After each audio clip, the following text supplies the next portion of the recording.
I have chosen to talk about Donald Trump's presidential announcement speech, which means it's the speech he gave when he officially announced that he was running for president.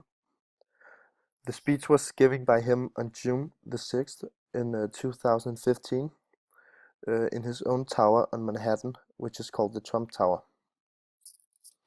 This document is just an extract from the actual speech, so it might be a little less detailed, but what he does throughout the text is that he mentions a lot of statements like this ones, for example.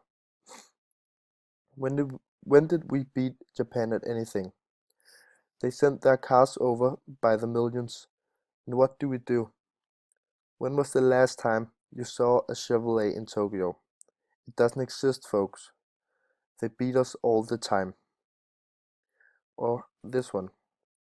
Last week I read 2,300 Humvees. These are big vehicles. Were left behind for the enemy. 2,000. You would say maybe two, maybe four, but 2,300 sophisticated vehicles. They ran and the enemy took them. So here it doesn't argue for his statements, but he just mentioned that these are the facts, and then he gave us his thoughts about it without putting it in a bigger context. And to me, that seems a bit superficial and not a president's way to present your statements. Well, now that I'm talking about superficial, let's take a look at how he starts the speech.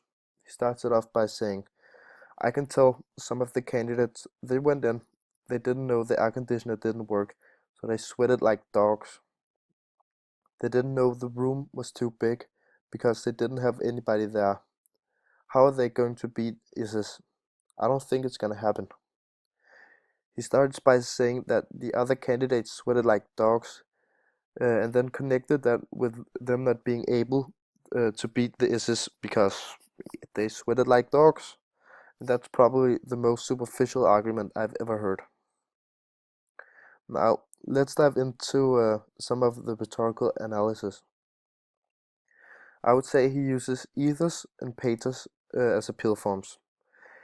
He uses ethos indirect and direct.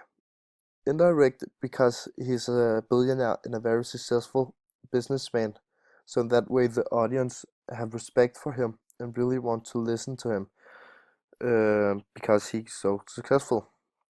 And he also says the following sentence: "I've been on the circuit making speeches, and I hear my fellow Republicans, and they're wonderful people. I like them. They all want me to support them. They don't know how to bring it about. They come up to my office. I'm meeting with 3 of them in the next week, and they don't know. Are you running? Are you not running? Could we have your support? What do we do? How do we do it?" So it gets the audience's trust by telling them that he's trusted and asked for advice by the other Republicans. He also uses pathos when he talks about uh, a national feeling, which he does a lot. For example, in this quote, "When do we beat Mexico at the border? They're laughing at us, at our stupidity, and now they're beating us economically. They are not our friends, believe me, but they're killing us economically." He's appealing to the audience's national feeling by talking about how America is never winning. The audience gets upset, and I saw the speech on YouTube, and many times during the speech, people from the audience was yelling out, "USA, USA."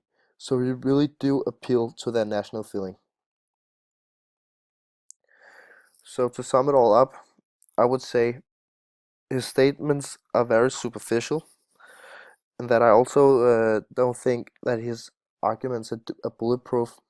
And I feel like his way of presenting his statements and way of arguing, even without paying any attention to what he's actually saying, that's reasons enough to why I don't think that he should become a president.